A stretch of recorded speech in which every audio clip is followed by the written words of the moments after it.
係 Coco 嘅 Hello，我係 Saras。我哋啱啱咧終於搬完嘢啦，仲要咧落住大雨，好狼狽咁樣搬啊！我哋今日咧就會改造我哋嘅第二間嘅民宿咯，因為咧好忙啊，所以咧大家咧今日咧就跟住我哋做一日嘢啦，包括我哋個女都喺度做小童工。我哋咧一路拆嘢嘅時候，一路同大家講下啦。咁呢一間民宿咧，其實就距離我哋之前間民宿係大概3-4分鐘車程嘅，都係位於咧恩納村嘅希望之丘啦，一個度假勝地。咁所以嚟講，其實都好啱大家嚟沖繩玩嘅時候住嘅。咁我哋首先咧啱啱就搬完嘢啦，而家第二個 step 咧就係拆晒啲包裝佢，因為拆包裝都幾需時。拆完之後咧就開始慢慢可以 deco 啦。但今日咧都唔係我哋第一轉嚟喎，我哋之前咧其實已經嚟過搞噶啦。雖然你而家見到後面咧都仲係處於一個比較原始嘅狀態嚟嘅，咁但之後我哋經過改造之後咧，應該會好唔同噶啦。同埋咧好多嘢都要砌啊，即係譬如好似呢個架咁樣啦，咁樣咧佢就有啲釘啊，再將佢冚埋一齊咯，所以我諗應該都冇咁快。呢間屋咧個 style 咧其實就比較傳統啲嘅，咁我哋一入嚟嘅感覺咧，因為佢好多嘢咧主調咧都係黑色啦、灰色啦，所以感覺上咧就會係冇咁溫暖、冇咁 warm 咯。咁我哋而家咧就想打造成一個係親子啲啦，同埋度假風嘅感覺嘅一間民宿咯。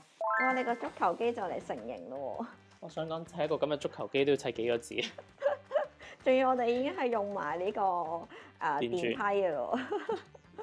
呢個足球機咧就喺 Flying Tiger 度買嘅，其實佢都算幾抵喎。佢呢個係3000零 yen 咯，因為平時啲足球機好貴㗎，但係呢個足球機都幾高質。你係掌管兒童部嘅部長啊？係啊，你好勤力咁樣幫手拆啲玩具班裝喎。係啊，係好難拆嘅。好啊，咁你練下你隻小手仔啊！慢慢拆唔使急啊！廚房呢個位咧就相對上冇咁有特色啦。咁佢呢一個櫃咧本身就已經有喺度㗎啦。佢咧就係上面係一個令面嚟嘅，所以咧我就揀咗一塊墊咧就鋪咗喺上面，咁令到佢有啲 pattern 就會特別少少咯。咁但係咧，因為呢塊墊比想像啲大啊，而家就要 cut 一 cut 佢，睇下點樣可以 fit 翻個 size 啦。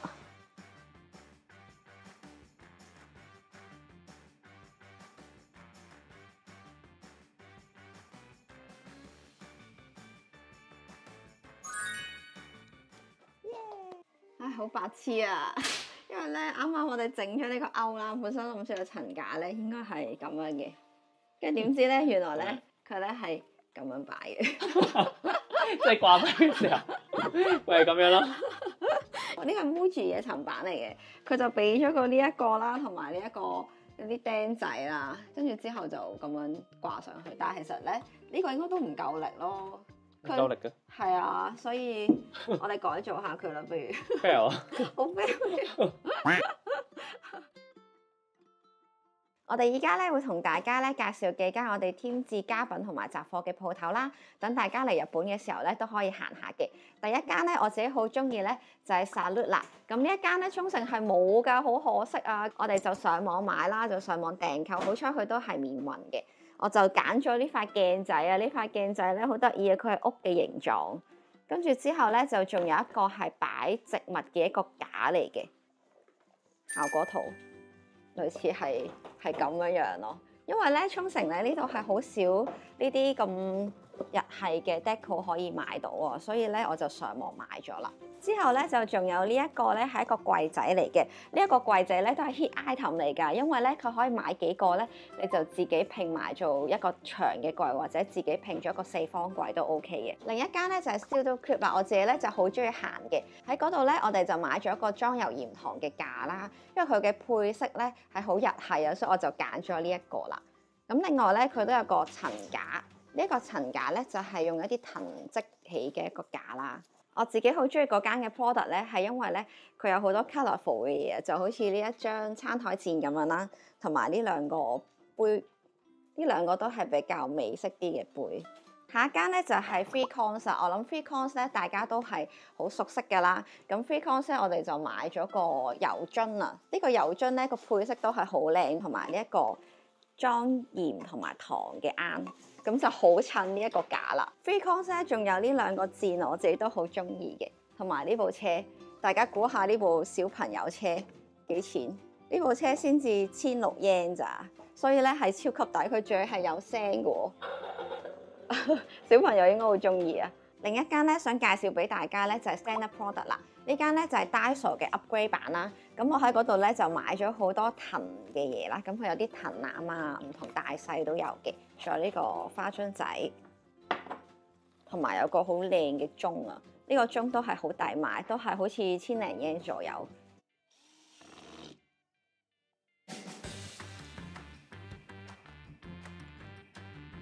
可可咧好好啊，佢幫手轉埋最後幾粒螺絲，好努力啊！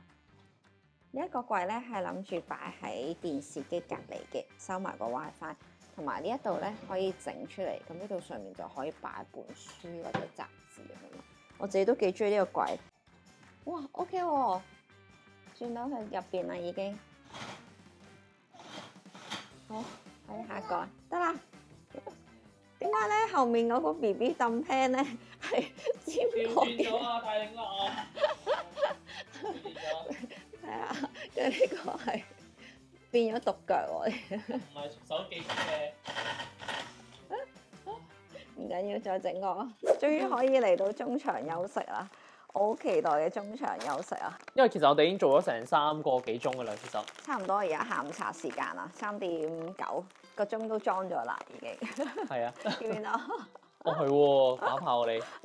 佢啱啱攞出去買炸雞嘅時候，我就裝咗個鐘。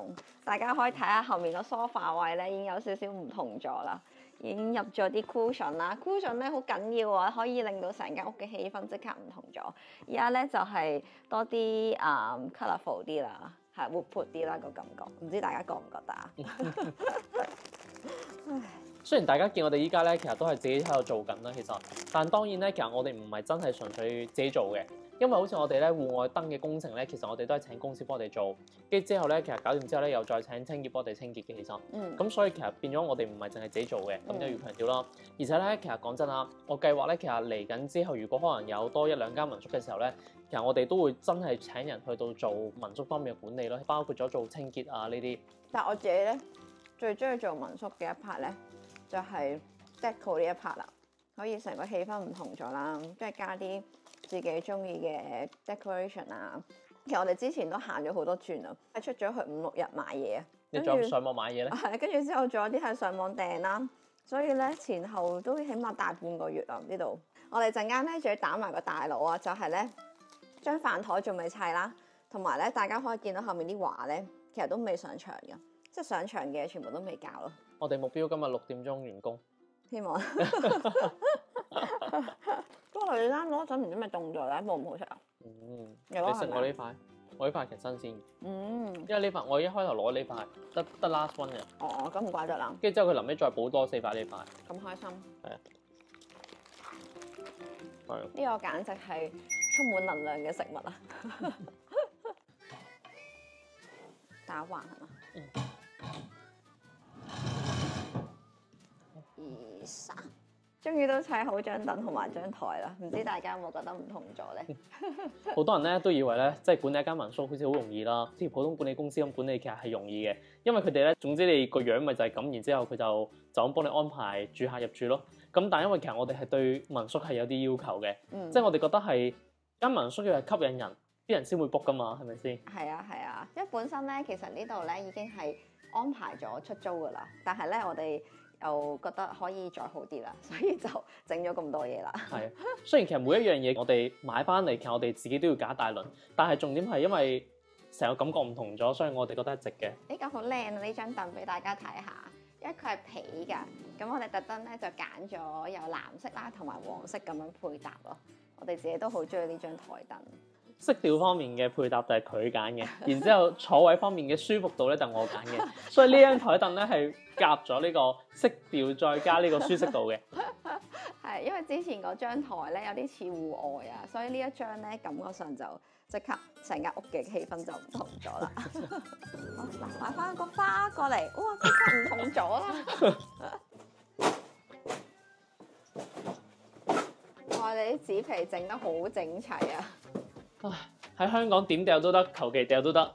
但呢度咧要運翻屋企，然之後先再等佢掉，所以咧要砌得好啲，然之後咁方便自己運翻屋企，同埋方便之後紮起嚟掉啊！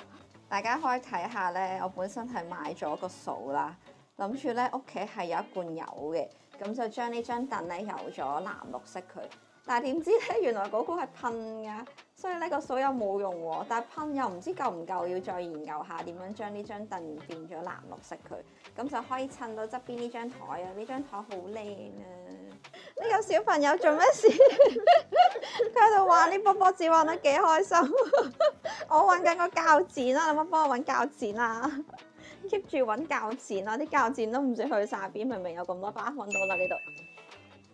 啱啱都唔記得咗呢一箱係咩嚟，原來係個玩具廚房啊！啊又有嘢砌啦，要砌嘢啦又。啊 Monster， 點解呢個冇釘嘅 Monster？ 係呀，因為你切啊！我小心啊！幫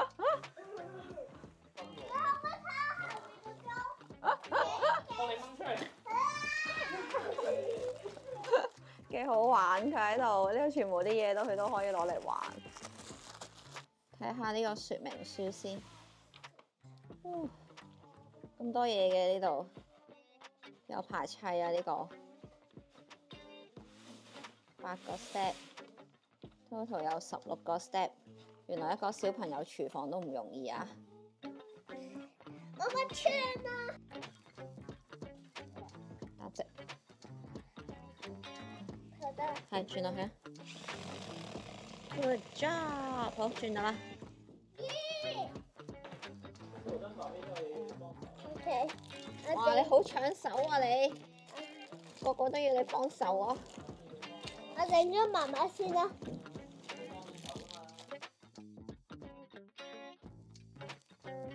我哋玩呢個嘢玩咗差唔多2個鐘啊！係不過我最中意阿 wing 砌嘅，因為我砌緊 BB 床同埋砌緊其他嘢。救命！我估唔到呢嚿嘢要砌咁耐，用咗最多嘅時間。係啊，所以大家咧，如果有 display 咧，記得買 display，唔好買翻你自己砌。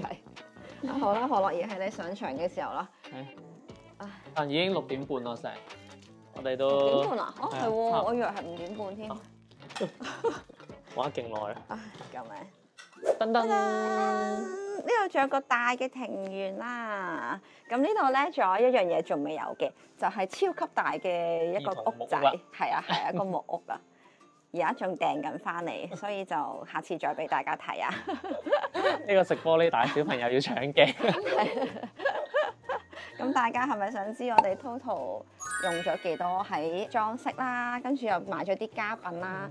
同埋再添置咗 BB 床啊、BB 用品啊、BB 廚房，仲換埋台啦。係啦，佢仲有張床褥我哋都換過嚟嘅，因為本身2張床褥咧高度唔一樣啊，爬唔到埋一齊瞓啦。咁我哋都換過，仲有戶外嘅燈飾啦。咁 total 用咗 total 就用咗差唔多4萬蚊港紙咯。